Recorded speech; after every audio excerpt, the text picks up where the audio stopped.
13 ವರ್ಷಗಳ ಒಂದು ದರಿದ್ರನ ಇವತ್ತು ಸುಟ್ಟಾಕಿದ್ರು ಅಂತ ಹೇಳ್ಬೋದು ಮುಂಬೈ ಇಂಡಿಯನ್ಸ್ ಅವರು. ಸೊ ಯಾಕೆ ಈ ರೀತಿ ನಾನು ಹೇಳ್ತಾ ಇದ್ದಾನೆ ಅಂತಂದ್ರೆ ನಿಮ್ಗೆ ಗೊತ್ತಿರೋ ಹಾಗೆ ಮುಂಬೈ ಇಂಡಿಯನ್ಸ್ ಅವರು ಲಾಸ್ಟ್ 13 ಸೀಸನ್ ಅಲ್ಲಿ ಮೊದಲ ಪಂದ್ಯ ಅವ್ರದ್ದು ಯಾವತ್ತೂ ಕೂಡ ಗೆದ್ದಿರಲಿಲ್ಲ ಅವರು. ಬಟ್ ಸೊ ಈ ಸೀಸನ್ ಅಲ್ಲಿ ಸೊ ಅದನ್ನ ಸುಟ್ಟಾಕಿ ಸೊ 13 ವರ್ಷಗಳ ಒಂದು ವನವಾಸನ ಸೊ ಇಲ್ಲಿಗೆ ಅಂತ್ಯ ಮಾಡಿದ್ದಾರೆ ಅಂತಾನೆ ಹೇಳ್ಬೋದು. And Mumbai Indians versus KKR ಮಧ್ಯೆ ನಡೆದಂತಹ ಪಂದ್ಯದಲ್ಲಿ ಸೊ ಮುಂಬೈ ಇಂಡಿಯನ್ಸ್ ಅವರು ಆಫ್ಟರ್ 13 ಇಯರ್ಸ್ ತಮ್ಮ ಮೊದಲ ಪಂದ್ಯದಲ್ಲಿ ಭರ್ಜರಿ ಜಯ ಸಾಧಿಸಿದ್ದಾರೆ ಅಂತ ಹೇಳ್ಬೋದು KKR ವಿರುದ್ಧ. ಸಖತ್ತಾಗಿರುವಂತಹ ಮ್ಯಾಚು, ಬಟ್ ಅಷ್ಟೇ ಸ್ವಲ್ಪ ಒನ್ ಸೈಡೆಡ್ ಮ್ಯಾಚ್ ಅಂತ ಹೇಳ್ಬೋದು. ಸೊ ಲೀಲಾಜಾಲವಾಗಿ ಚೇಸ್ಗಳಂತೂ ಮಾಡ್ತಾನೆ ಇದ್ದಾರೆ ಸೆಕೆಂಡ್ ಇನ್ನಿಂಗ್ಸ್ ಅಲ್ಲಿ. Because starting of first phase ಅಲ್ಲಿ IPL ಅಲ್ಲಿ ಸೊ ಆಲ್ಮೋಸ್ಟ್ ನೋಡಿ 90% ಎಲ್ಲ ಚೇಸ್ ಮಾಡುವಂಥ ತಂಡಗಳೇ ಗೆಲ್ಲುವಂಥದ್ದು. ಬಟ್ KKR ಮಾತ್ರ ಖರಾಬ್ ಆಗಿರುವಂಥ ಬಾಲಿಂಗ್ ಅಂತ ಹೇಳ್ತೀನಿ. ಬ್ಯಾಟಿಂಗ್ ಅಲ್ಲಿ ಡೀಸೆಂಟ್ ಆಗಿ ಮಾಡಿದ್ದಾರೆ, ಬಟ್ ನಿಜವಾಗ್ಲೂ ಬಾಲಿಂಗ್ ಇಲ್ಲ ಅಂತಂದ್ರೆ IPL ಅಲ್ಲಿ ಮ್ಯಾಚಸ್ನ ವಿನ್ ಮಾಡುವಂಥದ್ದು, ಕಪ್ ಗೆಲ್ಲುವಂಥದ್ದು ತುಂಬ ಅಂದರೆ ತುಂಬ ಕಷ್ಟ ಇದೆ ಗುರು. ಸೊ ನಾವು RCB ಅವರು ಲಾಸ್ಟ್ ಸೀಸನ್ ಅರ್ಥ ಮಾಡ್ಕೊಂಡ್ವಿ, ಬಟ್ ಅದಕ್ಕಿಂತ ಮುಂಚೆ ನಮ್ಮದು ಕೂಡ ಬ್ಯಾಟಿಂಗ್ ಎಂಥ ಭಯಂಕರವಾಗಿದ್ರು ಕೂಡ ಬೌಲಿಂಗ್ ವೀಕ್ ಇದ್ರೆ ನಿಜವಾಗ್ಲೂ ಆಗಲ್ಲ ಗುರು. ಆ್ಯಂಡ್ ಇವತ್ತಿನ ಪಂದ್ಯದ ಬಗ್ಗೆ ರಿವ್ಯೂ ಅಂತಂದರೆ ಟಾಸ್ ಗೆದ್ದಂತಹ ಮುಂಬೈ ಇಂಡಿಯನ್ಸ್ ಕ್ಯಾಪ್ಟನ್ ಹಾರ್ದಿಕ್ ಪಾಂಡ್ಯ ಅವರು ಬೌಲಿಂಗ್ ತಗೊಂತಾರೆ. ಆಲ್ಮೋಸ್ಟ್ 80% ಅಲ್ಲೇ ಗೆದ್ರು ಅಂತ ಹೇಳ್ಬೋದು. ಮುಂಬೈ ಇಂಡಿಯನ್ಸ್ ಪಿಚ್ ಆಲ್ರೆಡಿ ಗೊತ್ತಿದೆ ನಿಮಗೆ, ಬ್ಯಾಟಿಂಗಿಗೆ ಒಂದು ರೀತಿಯಲ್ಲಿ ಹೇಳಿ ಮಾಡಿದಿರುವಂಥ ಒಂದು ಪಿಚ್ಚು. ಸೊ ಚಿನ್ನಸ್ವಾಮಿ ಥರನೇ ಚೇಸಿಂಗ್ ಅಂತ ಬಂದಾಗ ಸೊ ಈಸಿ ಆಗುತ್ತೆ, ಡ್ಯೂ ಬರುತ್ತೆ, ಸೊ ಬಾಲ್ನ ಗ್ರಿಪ್ ಮಾಡೋದು ತುಂಬ ಕಷ್ಟ ಆಗುತ್ತೆ. ಅದರಲ್ಲೂ KKR ಬೌಲಿಂಗ್ ಅಂತ ನೋಡ್ತಾ ಇದ್ರಂತೂ ಕೇಳಲೇಬೇಡಿ. ಸೊ ನಿಜವಾಗ್ಲೂ ಕಷ್ಟ ಇದೆ ಅಂತ ಹೇಳ್ಬೋದು. ಆ್ಯಂಡ್ ಬ್ಯಾಟಿಂಗ್ ಇಳಿದಂತಹ KKR ಮೊದಲ ವಿಕೆಟ್ಗೆ ಅದ್ಭುತವಾಗಿರುವಂಥ ಒಂದು ಪಾರ್ಟ್ನರ್ಶಿಪ್ನ ತೊಗೊಂಡ್ಬರ್ತಾರೆ. 69 ಇನ್ 5.2 ಅವರಿಗೆ ಅದ್ಭುತವಾಗಿರುವಂಥ ಒಂದು ಬ್ಯಾಟಿಂಗ್ ಅದು Finn Allen and Ajinkya Rahane. So Finn Allen ಅವರು 37 ರನ್ನ ಮಾಡ್ತಾರೆ. ಸಖತ್ತಾಗಿರೋ ಒಂದು ಸ್ಟಾರ್ಟ್ ತೊಗೊತಾರೆ ಆ್ಯಕ್ಚುಲಿ.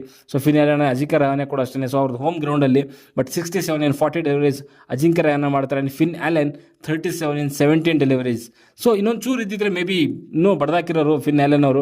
ಶಾರ್ದುಲ್ ಠಾಕೂರ್ ಅವರ ಬೌಲಿಂಗಲ್ಲಿ ಸೊ ತಿಲಕ್ ಅವರಿಗೆ ಕ್ಯಾಚ್ ಕೊಟ್ಟು ಔಟ್ ಆಗ್ತಾರೆ. ಆ್ಯಂಡ್ ಸೊ ಇನ್ನು ಅಜಿಂಕ್ಯ ರಹಾನೆ ಒಂದು ಕಡೆಗೆ ತುಂಬ ಚೆನ್ನಾಗಿ ಆಡ್ತಾ ಇದ್ರು. ಆ್ಯಂಡ್ ಕೆಮರೋ ಗ್ರೀನ್ ಬರ್ತಾರೆ. ಆ್ಯಂಡ್ 18 ರನ್ ಕೇವಲ 10 ಬಾಲಲ್ಲಿ. ಸೊ ಒಂದು ಬೌಂಡ್ರಿ, ಒಂದು ಸಿಕ್ಸರ್ ಒಂದಿಗೆ ಅಗೇನ್ ಶಾರ್ದುಲ್ ಠಾಕೂರ್ ಅವರು ತಗೊತಾರೆ ಅಲ್ಲಿ. ಸೊ ರುದರ್ಫೋರ್ಡ್ ಅವರಿಗೆ ಕ್ಯಾಚ್ ಕೊಟ್ಟು ಕ್ಯಾಮ್ರನ್ ಗ್ರೀನ್ ಔಟ್ ಆಗ್ತಾರೆ. ಆ್ಯಂಡ್ ನೆಕ್ಸ್ಟ್ ಬಂದಂಥದ್ದು ರಘುವಂಶಿ ಅವರು. ಸೊ ರಘುವಂಶಿ ಕೂಡ ತುಂಬ ಅಂದರೆ ತುಂಬ ಒಳ್ಳೆ ಇನ್ನಿಂಗ್ಸ್ ಆಡ್ತಾರೆ. 175 ಸ್ಟ್ರೈಕ್ ರೇಟಲ್ಲಿ 51 ರನ್ ಮಾಡ್ತಾರೆ. ಅರ್ಧ ಶತಕ ಕೂಡ ಮಾಡ್ಕೊತಾರೆ 29 ಡೆಲಿವರೀಸಲ್ಲಿ. ಆ್ಯಂಡ್ ಒಂದು ಕಡೆಗೆ ಅಜಿಂಕ್ಯ ರಹಾನೆ ಕೂಡ ಒಂದು ಹಾಫ್ ಸೆಂಚುರಿ ಮಾಡ್ಕೊತಾರೆ. 67 ಇನ್ 40 ಡೆಲಿವರಿ, 167 ಒಂದು ಸ್ಟ್ರೈಕ್ ರೇಟಲ್ಲಿ ಮಾಡುವಂಥದ್ದು. ಶಾರ್ದುಲ್ ಠಾಕೂರ್ ಅವರ ಒಂದು ಬೌಲಿಂಗಲ್ಲಿ ಸೊ ಹಾರ್ದಿಕ್ ಪಾಂಡ್ಯ ಅವರಿಗೆ ಕ್ಯಾಚ್ ಕೊಟ್ಟು ಔಟ್ ಆಗ್ತಾರೆ ಅಂತಲೇ ಹೇಳ್ಬೋದು. Okay. And so Rinku Singh ಕೊನೆಯಲ್ಲಿ ಒಂದು ಡೀಸೆಂಟ್ ಆಗಿರುವಂಥ ಒಂದು ಫಿನಿಶ್ನ ಕೊಡ್ತಾರೆ ಅಂತಲೇ ಹೇಳ್ಬೋದು. 33 ಇನ್ 21 ಡೆಲಿವರೀಸ್, ಸೊ 157 ಸ್ಟ್ರೈಕ್ ರೇಟಲ್ಲಿ. ಒಂದು ಸಿಕ್ಸರ್ ಬರಲ್ಲ, ಅದು ಒಂದು ಸರ್ಪ್ರೈಸ್ ಅಂತಲೇ ಹೇಳ್ಬೋದು. 4 ಬೌಂಡ್ರಿಗಳನ್ನ ಮಾತ್ರ ತಗೊಳ್ಳುವಂಥದ್ದು. ಓಕೆ. ಸೊ ಇದಾಗಿತ್ತು ಸೊ KKR ತಂಡದ ಒಂದು ಬ್ಯಾಟಿಂಗ್ ಪರ್ಫಾರ್ಮೆನ್ಸ್. KKR ತಂಡ ಸೊ ಪವರ್ ಪ್ಲೇನಲ್ಲಿ 78 ರನ್ನ ಗಳಿಸ್ತಾರೆ. ನನ್ನ ಪ್ರಕಾರ ಇನ್ನೊಂದು 20 ರನ್ಸ್ ಮೇ ಬಿ ಮಾಡ್ಬೋದಾಗಿತ್ತು ಅಂತ ಅನಿಸುತ್ತೆ. ಸೊ ಪವರ್ ಪ್ಲೇನಲ್ಲೇ 78 ಅಂದರೆ ಸೊ ಇನ್ನೊಂದು ಚೂರು ಮೇ ಬಿ 20 ರನ್ಸ್ ಅವರ ಬೌಲಿಂಗ್ ನೋಡ್ತಾ ಇದ್ರೆ ಸೊ 20 ರನ್ಸ್ 240ವರೆಗೂ ಕೂಡ ಟಚ್ ಮಾಡ್ಬೋದಾಗಿತ್ತು. ಬಟ್ ನನ್ನ ಪ್ರಕಾರ 240 ಹೊಡೆದಿದ್ರು ಕೂಡ ಸೊ ಮುಂಬೈ ಇಂಡಿಯನ್ಸ್ ಅವರು ಚೇಸ್ ಮಾಡ್ತಿದ್ರು ಅಂತ ಅನಿಸುತ್ತೆ. ಆ್ಯಂಡ್ ಇನ್ನು ಮುಂಬೈ ಇಂಡಿಯನ್ಸ್ ಬೌಲಿಂಗ್ ಬಗ್ಗೆ ಮಾತಾಡಬೇಕು ಅಂದರೆ ಬುಮ್ರಾ ಸೊ ತುಂಬ ಚೆನ್ನಾಗಿ ಮಾಡಿದ್ರು, ವಿಕೆಟ್ ಬಿದ್ದಿಲ್ಲ. ಬಟ್ ಸೊ ಈ 220 ಸ್ಕೋರಲ್ಲೂ ಕೂಡ ಸೊ ಬಿಲೋ ಒಂದು 10 ಎಕಾನಮಿ ಇದೆ ಅಂತಂದರೆ ಚೆನ್ನಾಗಿ ಮಾಡಿದ್ದಾರೆ. And Shardul Thakur so wicket ಬೀಳದೇ ಇರುವಂಥ ಟೈಮಲ್ಲಿ ಸೊ ಹಾರ್ದಿಕ್ ಪಾಂಡ್ಯ ಅವ್ರನ್ನ ತೊಗೊಂಡು ಬರ್ತಾರೆ. ಶಾರ್ದುಲ್ ಠಾಕೂರ್ ಅವರಿಗೆ ಅವರು ಸೊ 3 ವಿಕೆಟ್ಗಳನ್ನ ತೊಗೊತಾರೆ. 4 ಓವರಲ್ಲಿ 39 ರನ್ನು, ಬಿಲೋ 10 ಇದ್ದೇನೆ. ತುಂಬ ಚೆನ್ನಾಗಿರುವಂಥ ಒಂದು ಬಾಲಿಂಗ್ ಅಂತಲೇ ಹೇಳ್ತೀನಿ. ಓಕೆ.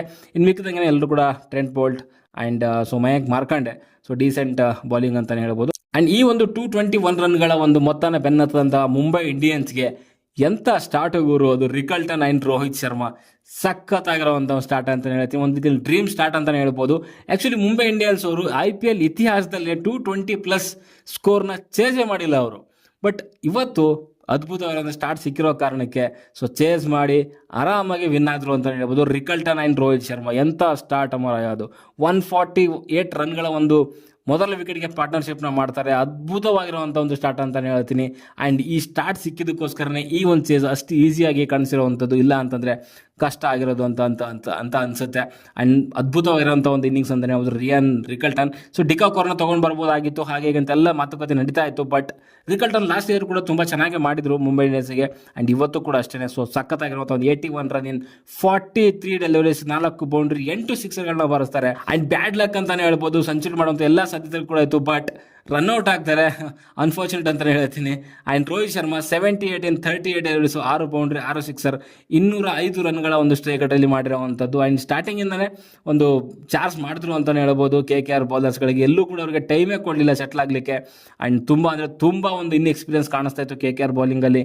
ಆ್ಯಂಡ್ ಸಖತ್ತಾಗಿರುವಂಥ ಒಂದು ಬ್ಯಾಟಿಂಗ್ ಅಂದರೆ ಅದು ರೋಹಿತ್ ಶರ್ಮಾ ಆ್ಯಂಡ್ ರಿಕಲ್ಟನ್ ಅಂತಲೇ ಹೇಳ್ತೀನಿ. ಓಕೆ, ಆ್ಯಂಡ್ ನೆಕ್ಸ್ಟ್ ಬಂದಂಥ ಸೂರ್ಯಕುಮಾರ್ ಯಾದವ್ 16 ರನ್ ಮಾಡ್ತಾರೆ, 8 ಬಾಲಲ್ಲಿ 3 ಬೌಂಡ್ರಿ ಮಾತ್ರ ತೊಗೊತಾರೆ. ಆ್ಯಂಡ್ ಅಲ್ಲಿ ಕಾರ್ತಿಕ್ ತ್ಯಾಗಿ ಅವರ ಒಂದು ಬೌಲಿಂಗಲ್ಲಿ ರಿಂಕು ಸಿಂಗ್ಗೆ ಕ್ಯಾಚ್ ಕೊಟ್ಟು ಔಟ್ ಆಗ್ತಾರೆ ಅಂತಲೇ ಹೇಳ್ಬೋದು. And Tilak Varma 20 in 14 deliveries, ಅಲ್ಲಿ ಔಟ್ ಆಗ್ತಾರೆ. ಸುನಿಲ್ ನಾರಾಯಣ ಬೌಲಿಂಗಲ್ಲಿ ಮನೀಶ್ ಪಾಂಡೆ ಅವರು ಕ್ಯಾಚ್ ತೊಗೊತಾರೆ. ಕೊನೆಯಲ್ಲಿ ಹಾರ್ದಿಕ್ ಪಾಂಡ್ಯ ಆ್ಯಂಡ್ ನಮನ್ದೀರ್ ಅವರು ಇಬ್ಬರು ಸೇರಿಕೊಂಡು ಈ ಪಂದ್ಯನ ಸಕ್ಸಸ್ಫುಲ್ ಆಗಿ ಮುಂಬೈ ಇಂಡಿಯನ್ಸ್ಗೆ ಗೆದ್ದು ಕೊಡ್ತಾರೆ. ಇನ್ನೂ 5 ಬಾಲ್ಗಳನ್ನು ಉಳಿಸ್ಕೊಂಡೆ ಅಂತಲೇ ಹೇಳ್ಬೋದು. ಆ್ಯಂಡ್ KKR ಬೌಲಿಂಗ್ ಬಗ್ಗೆ ಮಾತಾಡಬೇಕು ಅಂತಂದರೆ ಇಲ್ಲಿ ವೈಭವ್ ಅರೋರಾ ಆಗಿರ್ಬೋದು, ಮುಜರ್ ಬನಿಯಾದ್ರ ಆಗಿರ್ಬೋದು, ಕಾರ್ತಿಕ್ ತ್ಯಾಗಿ ಆಗಿರ್ಬೋದು. ಪೇಸ್ ಅಟ್ಯಾಕ್ ನಿಜವಾಗ್ಲೂ ಖರಾಬ್ ಆಗಿತ್ತು KKRದು. ಆ್ಯಂಡ್ ಸ್ಪಿನ್ ಅಟ್ಯಾಕ್ ಕೂಡ ಅಷ್ಟೇ. ಚಕ್ರವರ್ತಿ ಆ್ಯಂಡ್ ಸುನಿಲ್ ನಾರಾಯಣ್ ಅವರು ಕೂಡ ಏನೂ ಮಾಡ್ಲಿಕ್ಕೆ ಆಗಲಿಲ್ಲ. ತುಂಬ ದುಬಾರಿ ಆದರು ಎಲ್ಲ ಬೌಲರ್ಸ್ಗಳು ಕೂಡ. ಆ್ಯಂಡ್ ಡೀಸೆಂಟ್ ಅಂತಂದರೆ ಕಾರ್ತಿಕ್ ತ್ಯಾಗಿ ಸ್ವಲ್ಪ ಒಳ್ಳೆ ಬೌಲಿಂಗ್ ಮಾಡಿದ್ರು, ಒಂದೆರಡು ಕ್ಯಾಚ್ ಮಿಸ್ ಆದರೂ ಕೂಡ ಒಂದು ವಿಕೆಟ್ನ ತೊಗೊಂಡ್ರೆ ಡೀಸೆಂಟ್ ಬೌಲಿಂಗ್ ಅಂತಂದರೆ ಅದು ಕಾರ್ತಿಕ್ ತ್ಯಾಗಿ ಬಿಟ್ಟರೆ ಇನ್ಯಾರು ಕೂಡ ಅಂತ ಒಂದು ಒಳ್ಳೆ ಬೌಲಿಂಗ್ ಅಂತೂ ಖಂಡಿತವಾಗ್ಲೂ ಮಾಡಲೇ ಇಲ್ಲ ಅಂತಲೇ ಹೇಳ್ಬೋದು. ಕಷ್ಟ ಇದೆ ಈ ಸರಿ KKRಗೆ ಈ ಬೌಲಿಂಗ್ ಲೈನಪ್ನ ಇಟ್ಕೊಂಡು ಕಪ್ ಹೊಡೆಯೋದಂತೂ ತುಂಬ ಕಷ್ಟ ಇದೆ. ನನ್ನ ಪ್ರಕಾರ ಪ್ಲೇ ಆಫ್ ಹೋಗೋದೇ ಡೌಟು ಅಂತ ನನಗೆ ಅನ್ನಿಸ್ತಾ ಇದೆ. ಸರಿಯಾಗಿ ಮಾತಾಡಬೇಕು ಅಂತಂದರೆ ಮುಂಬೈ ಇಂಡಿಯನ್ಸ್ ಕಡೆಯಿಂದ ಸಖತ್ತಾಗಿರುವಂಥ ಒಂದು ಕ್ರಿಕೆಟ್ ಅಂತಲೇ ಹೇಳ್ಬೋದು. ಅದರಲ್ಲೂ ಮುಖ್ಯವಾಗಿ ಬ್ಯಾಟಿಂಗ್ ತುಂಬ ಅದ್ಭುತವಾಗಿ ಆಡಿದ್ದಾರೆ. ಆ್ಯಂಡ್ ರೋಹಿತ್ ಶರ್ಮಾ ಅವರು ಫಾರ್ಮಿಗೆ ಬಂದಿರುವಂಥದ್ದು ಆ್ಯಂಡ್ ರನ್ಸ್ಗಳನ್ನ ಮಾಡಿರುವಂಥದ್ದು ಮುಂಬೈ ಇಂಡಿಯನ್ಸ್ಗೆ ಒಂದು ಪಾಸಿಟಿವ್ ಅಂತಲೇ ಹೇಳ್ತೀನಿ. ಓಕೆ, ಆ್ಯಂಡ್ ಬುಮ್ರಾ ಅಲ್ಲಿ ಬೋಲ್ಟ್ ಶಾರ್ದುಲ್ ಠಾಕೂರ್ ತುಂಬ ಚೆನ್ನಾಗೇ ಮಾಡ್ತಿದ್ದಾರೆ ಪೇಸ್ ಅಟ್ಯಾಕ್ ಅವ್ರ ಕಡೆಯಿಂದ. ಆ್ಯಂಡ್ ಮುಂಬೈ ಇಂಡಿಯನ್ಸ್ ಒಳ್ಳೆ ಸ್ಟಾರ್ಟ್ ಬೇರೆ ತೊಗೊಂಡಿದೆ ಇವಾಗ. ಅವರೇನಾದರೂ ಪಂದ್ಯಗಳನ್ನ ಗೆಲ್ತಾ ಹೋದರೆ ಅವ್ರನ್ನ ಕಟ್ಟಾಕೋದು ತುಂಬ ಕಷ್ಟ ಇದೆ ಅಂತಲೇ ಹೇಳ್ತೀನಿ. ಓಕೆ, ಇದಾಗಿತ್ತು ಇವತ್ತಿನ ಒಂದು ಪಂದ್ಯದ ರಿವ್ಯೂ. ನಿಮಗೆ ವಿಡಿಯೋ ಲೈಕ್ ಮಾಡಿ, ಶೇರ್ ಮಾಡಿ, ಚಾನಲ್ ಸಬ್ಸ್ಕ್ರೈಬ್ ಮಾಡ್ಕೊಳ್ಳಿ ಅಂತ ಹೇಳ್ತಾ ಮುಂದಿನ ನೋಡೋದಲ್ಲಿ ಸಿಗೋವರೆಗೂ ಬಾಯ್.